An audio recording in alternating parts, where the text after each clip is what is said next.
ಜೀವನದಲ್ಲಿ ಹಿನ್ನಡೆ ಶುರುವಾಗ್ತಾ ಇದ್ದಂತೆ ಚಾಮುಂಡಿ ತಾಯಿಯ ಬಳಿ ಕ್ಷಮೆ ಕೇಳೋದಕ್ಕೆ ಬಂದ್ರ ರಣವೀರ್ ಸಿಂಗ್.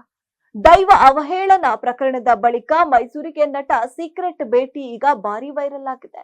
ಬಾಲಿವುಡ್ ನಟ ರಣವೀರ್ ಸಿಂಗ್ ಇಂದು ಮೈಸೂರಿನ ಚಾಮುಂಡಿ ಬೆಟ್ಟಕ್ಕೆ ಭೇಟಿಯನ್ನ ನೀಡಿ ವಿಶೇಷ ಪೂಜೆಯನ್ನ ಸಲ್ಲಿಸಿದ್ದಾರೆ. ಯಾರಿಗೂ ಮುಂಚಿತ ಮಾಹಿತಿಯನ್ನ ನೀಡದೆ ಸಾಮಾನ್ಯ ಭಕ್ತರಂತೆ ದೇವಸ್ಥಾನಕ್ಕೆ ಬಂದ ರಣವೀರ್ ಸಿಂಗ್ ಗರ್ಭಗುಡಿಯಲ್ಲಿ ಕುಳಿತು ತಾಯಿಯ ದರ್ಶನವನ್ನ ಪಡೆದು ಪ್ರಾರ್ಥನೆಯನ್ನ ಮಾಡಿದ್ರು. ಕೆಲ ತಿಂಗಳ ಹಿಂದೆ ಗೋವಾದ ಕಾರ್ಯಕ್ರಮವೊಂದರಲ್ಲಿ ರಿಷಬ್ ಶೆಟ್ಟಿ ಜೊತೆ ವೇದಿಕೆಯಲ್ಲಿ ಮಾತನಾಡುವ ವೇಳೆ ದೈವ ನರ್ತನವನ್ನ ಅನುಕರಿಸಿ ರಣವೀರ್ ಸಿಂಗ್ ವಿವಾದಕ್ಕೆ ಸಿಲುಕಿದ್ರು. ಈ ಘಟನೆಗೆ ಭಾರಿ ವಿರೋಧ ವ್ಯಕ್ತವಾಗಿತ್ತು. ಹೈಕೋರ್ಟ್ನಲ್ಲಿ ದೂರು ಕೂಡ ದಾಖಲಾಗಿತ್ತು ಎನ್ನಲಾಗಿದೆ. ಪ್ರಕರಣದ ವಿಚಾರಣೆ ವೇಳೆ ಚಾಮುಂಡಿ ದೇವಸ್ಥಾನದಲ್ಲಿ ಕ್ಷಮೆ ಕೇಳುವಂತೆ ನ್ಯಾಯಾಲಯ ಸೂಚನೆ ನೀಡಿತ್ತು ಎಂಬ ಮಾತುಗಳು ಹರಿದಾಡ್ತಾ ಇದ್ದವು.